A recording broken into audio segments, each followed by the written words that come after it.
Bapak Ibu sekalian, saat perintah puasa itu diturunkan, hal pertama yang disampaikan oleh Nabi Sallallahu Alaihi Wasallam kepada para sahabat beliau pada masa itu dan berkelanjutan sampai kepada kita saat ini adalah menerangkan diantaranya tentang keutamaan Ramadan.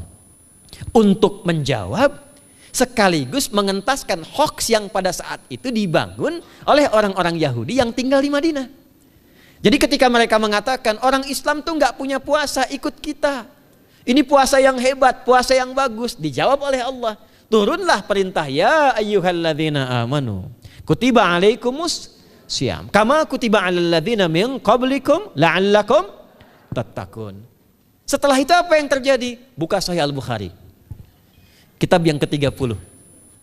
Kitabus Shaum. Posisi hadis yang nomor yang kedua di topik ini, riwayat dari Talhah bin Ubaidillah radhiyallahu taala anhu qala Rasulullah sallallahu alaihi wasallam. Perhatikan, ini kalimat pertama yang disampaikan Nabi menyambut kewajiban puasa. As-siyamu junnatun fala yarfuth wala yajhal wa in imru'un qatalahu aw syatamahu falyaqul inni shaimun marwataini. La khulufu famis saimi atyabu indallahi yawmal qiyamati min rihil miski yatruku ta'amahu wa syarabahu wa syahwatahu min ajli. Ini poinnya. As-siyamu li wa ana ajzi bihi wal hasanatu bi asyri amthaliha. Kata Nabi, puasa kita ini yang kita tunaikan spesial, beda dengan yang lainnya. Jadi ketika Yahudi mengatakan puasa kami ini puasa yang hebat, yang bagus, yang diikuti oleh umatnya Muhammad sallallahu alaihi wasallam. Turun ayat, komentar Nabi pertama apa? Puasa kita kepada para sahabat, kepada kita semua, ini puasa yang spesial. As-siyamu. Lihat diksinya. Awas Pak ya, Ibu jangan salah baca. As-siyam, bukan asyab. As-siyam. Disebutkan 9 kali dalam Al-Quran. Ada as-saum, ada as-siyam, itu beda. Kalau saum sekali disebutkan dalam Al-Quran, surah 19 ayat 26. Saum itu masih umum, kata umum untuk menunjuk kata imsak, menahan secara umum. Bisa berarti puasa yang ada ketentuan aturan, bisa berarti menahan secara singkat. Apa saja yang bersifat menahan, itu saum namanya. Contoh Sayyidah Maryam misalnya, beliau masih makan. Ya, ayat 24, 25 itu masih makan. Goyangkan pohon kurma, jatuh kurmanya, makan kurmanya. Mau minum, ambil airnya, minum. Masih makan, masih minum. Cuman diminta untuk saum. Apa saumnya? Inni nadhartu lirrahmani sauma falam ukallimal yauma insiya. Jangan bicara pada siapapun. Kamu dituduh, kamu berzina, jangan jawab. Biarkan bayinya yang bicara, dan itu mukjizat pertama untuk Isa alaihi salam. Itu nanti dimulai di ayat 31 sampai 33 di surah Maryam, surah 19. Tapi beliau diperintahkan saum. Saumnya apa? Jangan bicara. Jadi kalau bapak masih makan, masih minum, cuman gak mau bicara dulu sama ibu, itu saum. Mau kemana Bi? Kok gak jawab? Kenapa nggak bicara? Sedang saum. Saum apa? Nggak mau bicara sama mama. Itu bicara. Contoh. Itu saum. Kalau siam 9 kali disebutkan dalam Al-Quran, itu khusus, spesifik. Ada aturannya, ada ketentuannya, nggak boleh sembarangan, nggak bisa kemudian seenak kita melakukannya. Ada ketentuan yang dibuatnya dan itu harus diikuti. Begitu diikuti, maka keagungan dan keistimewaan ibadah itu akan dilekatkan pada pelakunya. Dan menariknya, perintah puasa itu ketika turun ayatnya Al-Baqarah 183, kalimatnya bukan menggunakan saum tapi siyam. Ya ayyuhalladzina amanu kutiba alaikumus. Nah kata Nabi, as-siyamu junnatun. Kalau benar puasa kita ini kita tunaikan yang Ramadan ini, maka dia akan melahirkan satu yang tidak ditemukan pada ibadah lain, yaitu junnah. Ada jinnah, ada jannah, ada junnah. Itu beda. Tapi semua katanya itu hurufnya sama, cuma harokatnya beda. Coba lihat ya. Ada junnah, jinnah, dan jannah. Jannah artinya apa? Surga. Jinnah artinya apa? Jin. Jamak dari kata jin. Minal jinnati wan nas. Baik ya. Ada junnah. perisai. Itu ketiga-tiganya bersumber berasal dari huruf jim, nun, kemudian ta. Dalam bahasa Arab, setiap ada huruf dimulai dengan jim dan nun, itu pasti tersembunyi, gak kelihatan. Saya ulang ya, setiap ada huruf dimulai dengan jim dan nun, kalimatnya itu pasti gak nampak, gak kelihatan. Janin, kenapa disebut janin? Karena masih tersembunyi dalam rahim ibundanya, gak kelihatan. Begitu keluar, tampak jadi bashar, jadi bayi yang terlihat. Jin, kenapa disebut dengan jin? Karena gak nampak. Makanya fitrah jin itu Pak, Ibu, fitrahnya tersembunyi. Jadi kalau ada jin melakukan penampakan, itu jin sedang punya masalah. Betul, itu nyata. Dan yang lebih punya masalah, ada orang-orang manusia yang mencari-cari penampakan jin. Itu sedang kurang sehat itu. Ya, betul, karena jin itu dipasangkan di Al-Quran dengan ins. 18 kali pasangan ini disebutkan, itu lawannya langsung. Jadi jin tersembunyi, ins nampak. Ins itu kelihatan, makanya makhluknya tampak. Jadi kalau ibu ada bapaknya pulang ke rumah sembunyi-sembunyi, itu bapak sedang menjadi? Bukan.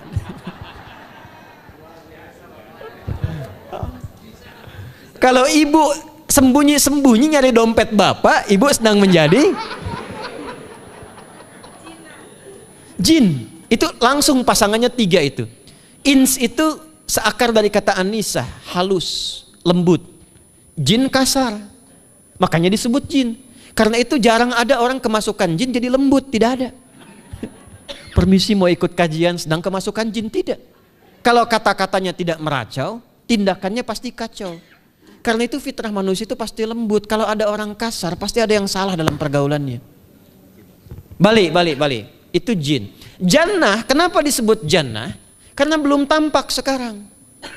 Makanya Nabi katakan mala ainun ra'at. Gak sama dengan yang seperti dilihat orang. Gak kelihatan, nanti kesuksesan tertinggi yang belum tampak disebut dengan jannah. Karena belum tampak. Junnah itu perisai yang bisa langsung membentengi kita dari setan secara otomatis. Tapi gak kelihatan. Karena itu kenapa ujung puasa disebut la'allakum tatakun. Tatakun itu dari kata takwa. Takwa itu dari kata wikoyah. Wikoyah itu artinya perisai. Nah, perisainya tidak tampak dalam diri kita. Tapi kalau terbiasa menunaikan ibadah puasa ini, kata Nabi, yang pertama kali akan terjadi pada orang yang puasanya benar, dia akan mendapatkan perlindungan berupa perisai dari Allah, hasil dari latihan puasanya yang dapat membentengi dia dari setan. Jadi ciri khas puasa Ramadan itu kalau sukses ditunaikan, itu akan terjauh dari godaan setan. Setan itu provokator yang memang hanya mengarahkan pada keburukan. Jadi dia nggak kenal benar. Lawannya malaikat. Malaikat nggak kenal salah, Pak. Nah, supaya terbentengi dari itu semua, kata Nabi SAW, kita itu dihadiahi sekarang oleh Allah. Satu ibadah yang kalau dilakukan ibadah itu akan mengakumulasi ibadah-ibadah yang lainnya, yang saat bersamaan dahsyatnya ibadah ini bisa menghadirkan junnah, perisai yang membentengi dari setan. Karena itu ketika dilakukan ibadahnya, saat yang bersamaan bisa ditahan maksiatnya, ditingkatkan amal solehnya. Setan kan ngajaknya pada yang salah kan? Malaikat ngajak pada yang soleh. Ramadan itu keutamaannya kalau sudah tiba Ramadan, itu selalu kita terdorong pada yang saleh dan tertahan untuk yang salah. Itu hebatnya puasa Ramadan. Kalau nggak percaya silahkan Pak Ibu sekalian. Cuman Ramadan yang saat datang waktunya bisa menghentikan orang berbuat maksiat. Gak percaya cek. Orang yang punya sifat marah semarah-marahnya, itu saat Ramadan bisa berhenti marah. Buka jam 6 kurang seperempat ada yang provokasi.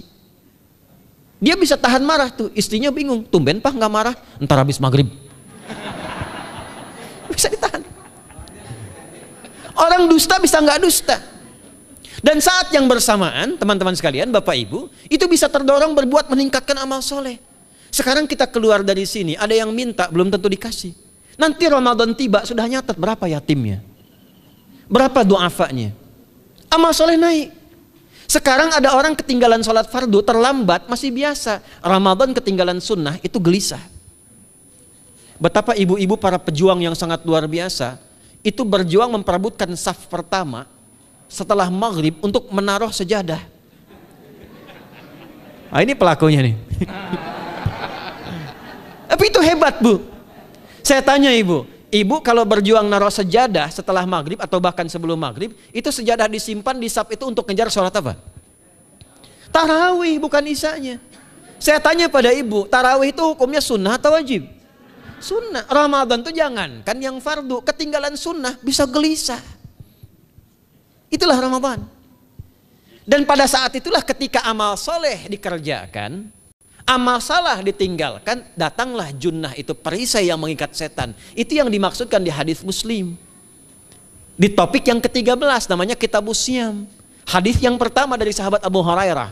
An Abi Hurairah radhiyallahu ta'ala anhu, anin Nabi sallallahu alaihi wasallam qala, "Idza jaa Ramadhanu." Redaksi yang pertama. Redaksi yang kedua yang bintang 3 di bawahnya. "Idza kana Ramadhanu." Redaksi ketiga yang bintang 4 di bawahnya. "Idza dakhala Ramadhanu." Muhammadiyah itu harus tahu dalil. Ya. Tahu dalil tuh, ya. Idza jaa Ramadhanu, idza kana Ramadhanu, idza dakhala Ramadhanu, futtihat abwabul jannati aw abwabur rahmati. Wa ghulliqat abwabun nari aw abwabu jahannam. Wa sulsilatis syayatinu aw sufidatis syayatin. Ini maknanya. Kalau Ramadan sudah tiba, kata Nabi, maka dibukakanlah pintu-pintu surga.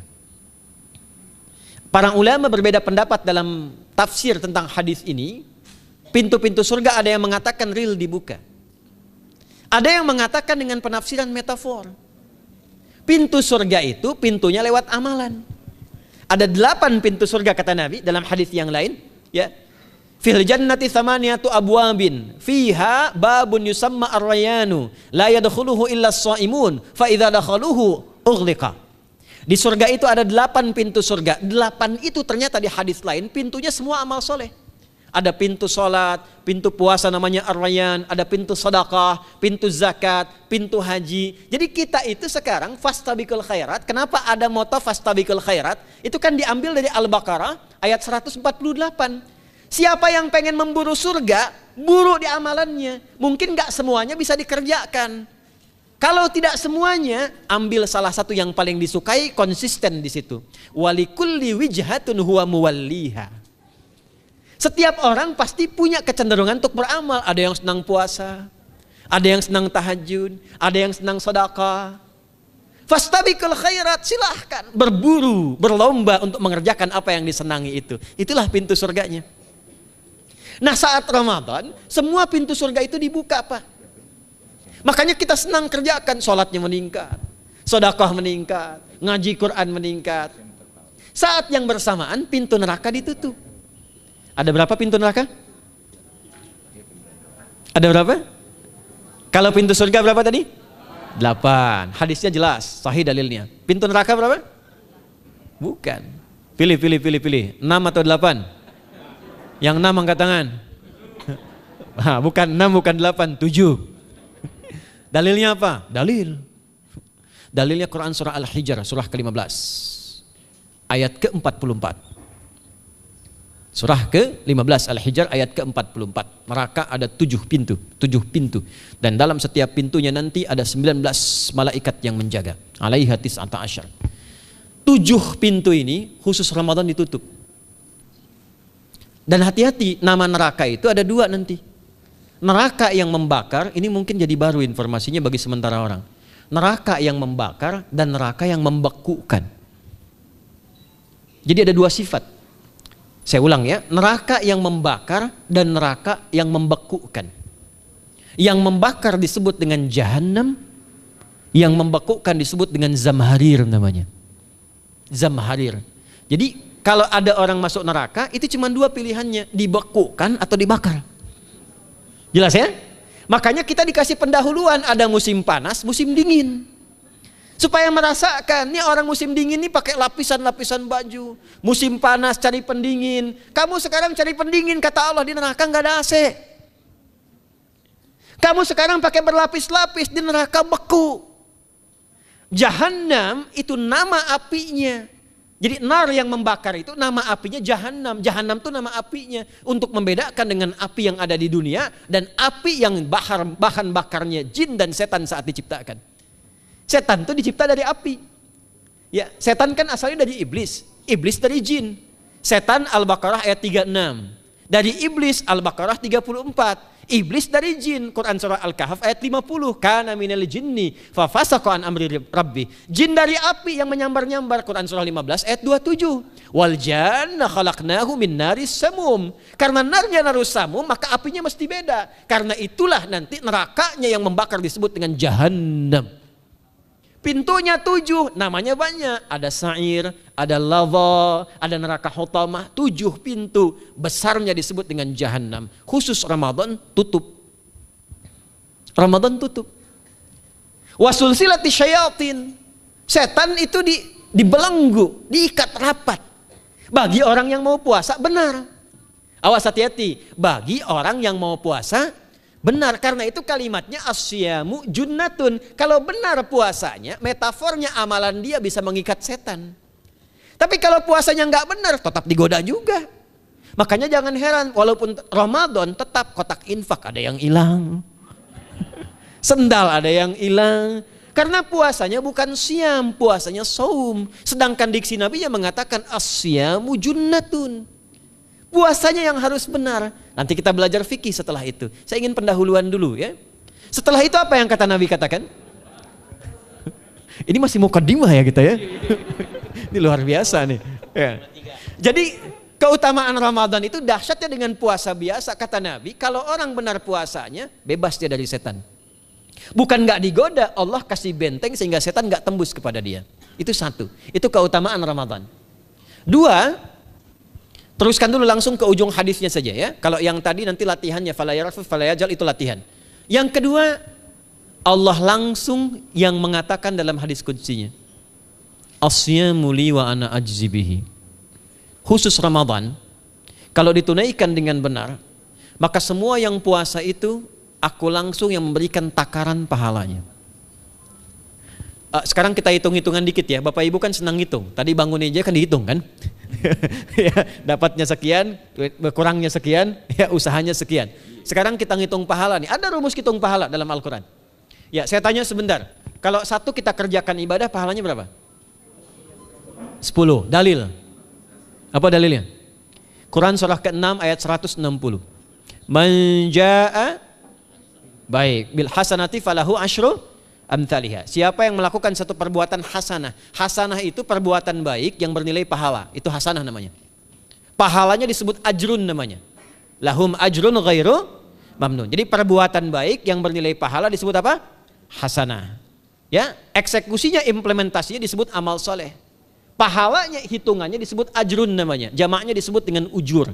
Di setiap poinnya disebut dengan ajrun namanya. Nah, orang yang mengerjakan perbuatan baik berpotensi punya nilai pahala, itu setiap perbuatan baiknya 10 kebaikan. Contoh kita sholat nih, sehari berapa waktu? 5. Berapa rakaat? 17. Al-Fatihahnya 18 atau 19 kali? 17 kali ya. Kalau 18 kali berarti subuhnya 3 rakaat. Nah, itu kan kalau kita buka hadis Muslim nomor hadis 162, saat Nabi dalam peristiwa setelah Isra itu ke Masjidil Aqsa, kemudian araja bina Jibril alaihissalam, Mi'raj naik ke Sidratul Muntaha. Sidratul Muntahanya ada di surah An-Najm dari ayat 1 sampai 18-nya. Itu ketika menerima perintah salat pertama kali kan bukan 5, tapi 50. Turunkan Nabi kemudian ke langit ke-7, ketemu Nabi Ibrahim sedang senderan di Baitul Ma'mur, punggungnya senderan. Itu ada kisahnya di hadis Muslim nomor hadis 162. Kemudian turun lagi ke Nabi Musa. Nabi Musa itu kan tipikalnya senang, yang pertama agak temperamen, yang kedua itu senang mengomunikasikan sesuatu.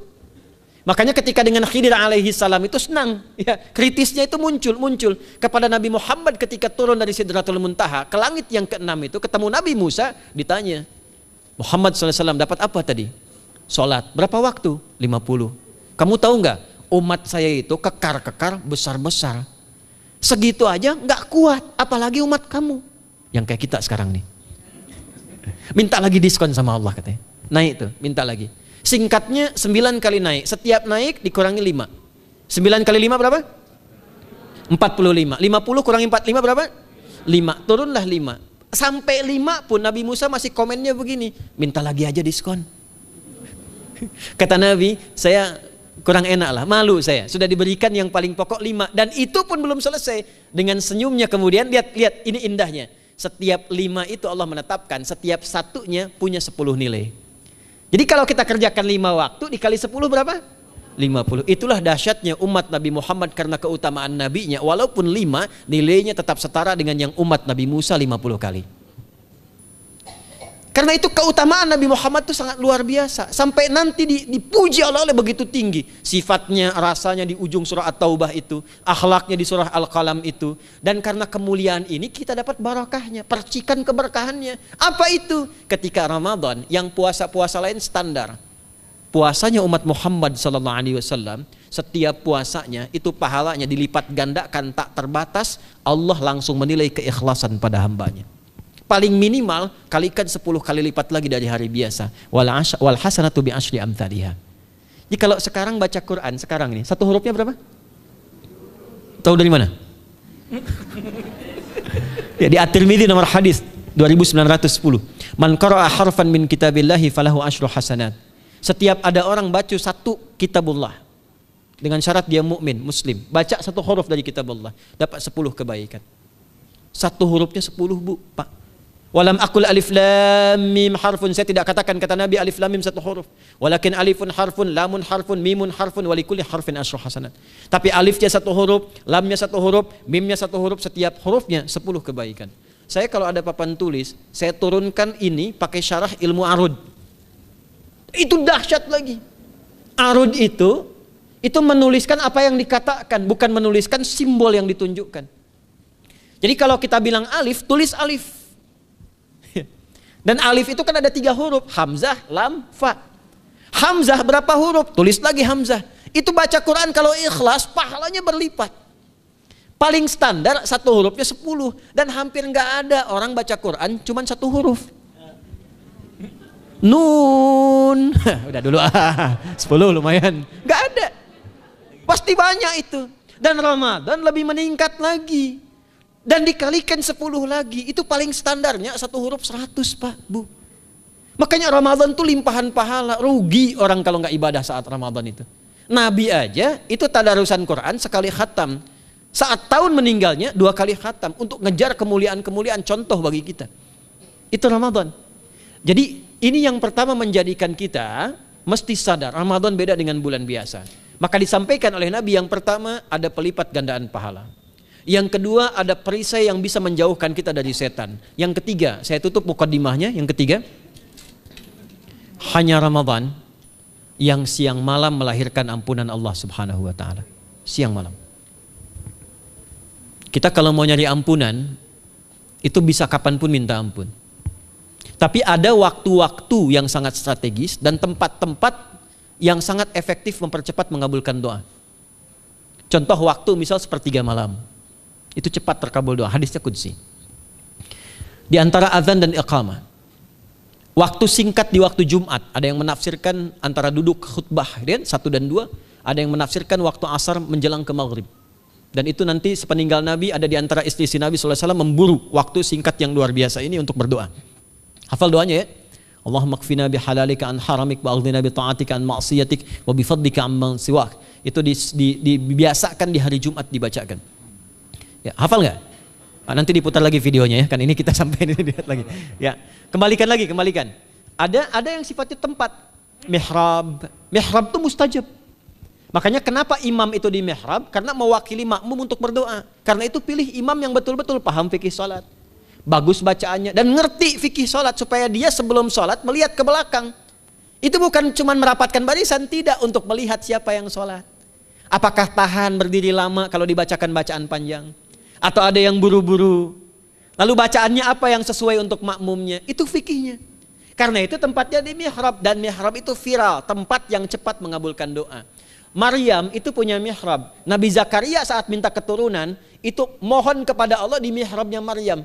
Ali Imran ayat 38-39. Hunalika da'a Zakaria rabbah qala rabbi habli min ladunka dzurriyyatan thayyibah innaka sami'ud du'a. Fanadatul malaikatu wa huwa qa'imun yusalli fil mihrab. Cepat terkabul doa. Masjid cepat terkabul doa. Tapi Ramadan itu menggabungkan semuanya. Enggak usah tunggu sepertiga malam. Siangnya diampuni, malamnya diampuni. Apa dalilnya? Untuk malam lekat dengan ibadah qiyam namanya. Man qama ramadhana imanan wahtisaban ghufira lahu ma taqaddama min. Siapa yang mampu menghidupkan Ramadan di malam harinya. Dan jangan salah Bapak Ibu sekalian, awas jangan salah ya. Ramadan itu satu paket ibadahnya. Bukan cuma puasa. Ramadan satu paket, ada paket siang, ada paket malam, dan gak ada paket hemat. Full. Ada siang, ada malam. Dan itu semua sama, cuma beda satu huruf. Hadisnya sama, ibadahnya juga diksinya sama, cuma beda sehuruf. Malamnya qiyam, siangnya siam. Awas ya, malamnya apa? Qiyam, siangnya apa? Siam. Cuma beda satu huruf. Dan itu satu paket.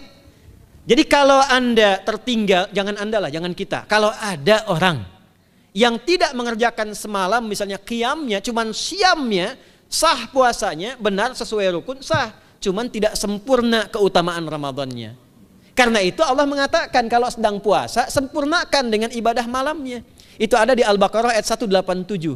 Tsumma atimmus siyama ilal lail. Muqaddimatul lail, maghribnya untuk puasa, lail atasnya untuk qiyam. Orang yang mampu menghidupkan ibadah malam, jangan salah ya, nanti kita mulai puasa, insya Allah yang pertama dimulai ibadah malam, qiyam, bukan siam. Jadi jangan terlampau soleh, puasanya nanti nunggu fajar. Malam itu qiyam. Nah qiyam ini ada potensi ampunan dosa Pak Bu. Jadi kalau kita manfaatkan ibadah ini dengan benar, misal ya, kita kan nggak tahu ajal nih. Tiba kemudian kita manfaatkan qiyam bangun, ditunaikan dengan benar, itu Masya Allah. Meninggal misal dalam sujud, itu jaminannya, ghufira lahu ma taqaddama min dzambi. Siapa yang benar ibadah qiyamnya, sampai detik itu, ditunaikan karena imannya, ikhlas karena Allah, saat bersamaan dia introspeksi diri, begitu dia tunaikan, misal dia meninggal, misal saja, semua dosa-dosa yang pernah dia tunaikan diampuni pada saat itu. Ma itu tanpa batas. Ma taqaddama min dzambi, ma semua yang pernah dia kerjakan dalam hidupnya. Karena itu viral. Sayyidah Aisyah itu pernah minta petunjuk pada Nabi di hadis Muslim. Bertanya pada Rasulullah, ya Rasulullah, kalau malamnya saya pengen ibadah dan qadar Allah bertepatan dengan malam Al-Qadar, apa yang saya minta?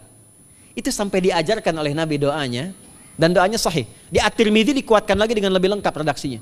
Kata Nabi, kalau engkau bersamaan dengan itu malam hari bangun, bersamaan, faquli, katakanlah, Allahumma innaka afuwun karim tuhibbul afwa fa'fu anni.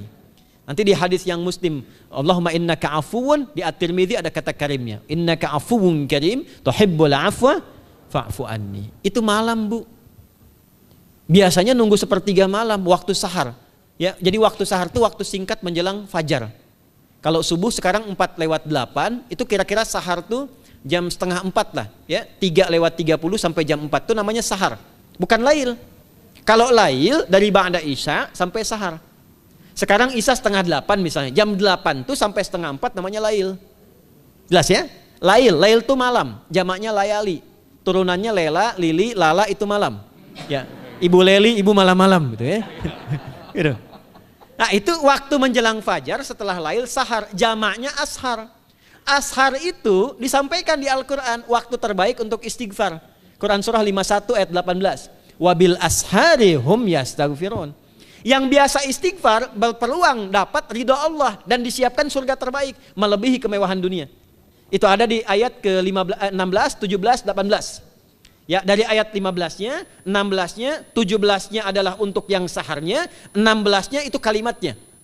Ya, 16-nya yang dengan mengatakan Rabbana amanna faghfir lana dzunubana wa qina adzabannar. Ayat 17-nya as-sabirina was-sadiqina wal qanitina wal munfiqina wal mustaghfirina bil ashar. Itu hari biasa seperti sekarang. Ramadan dari ba'da isya sampai terus lagi sampai masuk waktu fajar, siangnya pun masih ada ampunan Allah.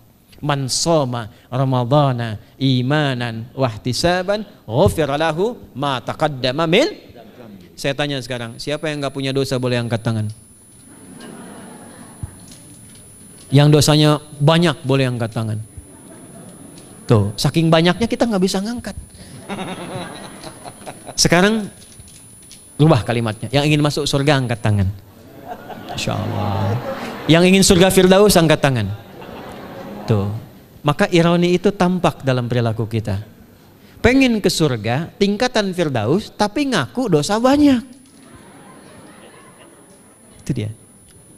Maka Allah punya sifat Rahman dan Rahim. Rahman untuk dunia, Rahim untuk akhirat. Maka diberikanlah kesempatan Ramadan untuk menggugurkan semua dosa itu. Karena itulah Bapak Ibu sekalian, penting kita menyiapkan, karena nunggu Ramadan itu nggak mudah. Dan nggak semua orang itu akan sampai kepada momen yang dimaksudkan. Karena itulah malaikat Jibril itu langsung komen. Ya, jadi ada dua riwayat nih, Nabi yang berdoa, malaikat yang mengaminkan, ada malaikat yang berdoa, Nabi yang mengaminkan. Jadi Nabi akan naik memberikan tausiah di mimbarnya. Mimbar Nabi itu ada 3 gundakan. Begitu naik ke gundakan pertama, ada 3 gundakan. Lalu tibalah kemudian beliau bersabda. Ada riwayat Nabi yang berkata, malaikat mengaminkan, ada riwayat sebaliknya. Malaikat yang berkata, Nabi mengaminkan. Raghima'an forajulin. Awas, hati-hati nih. Raghima'an forajulin. Liman adraka Ramadhana falam yughfar lahu. Terhina di hadapan Allah Subhanahu wa taala. Kotor dirinya. Bu'dan, jauh dari rahmat Allah. Liman adraka Ramadhana, siapa yang sudah disampaikan ke bulan Ramadan falam yughfar lahu, tapi tak mampu mendapat ampunan Allah Subhanahu wa taala. Karena itulah saya ingin cepat. Satu, kenapa Ramadan istimewa? Karena ada ampunan Allah yang sangat luar biasa. Kenapa Ramadan istimewa? Karena ada pelipat gandaan pahala.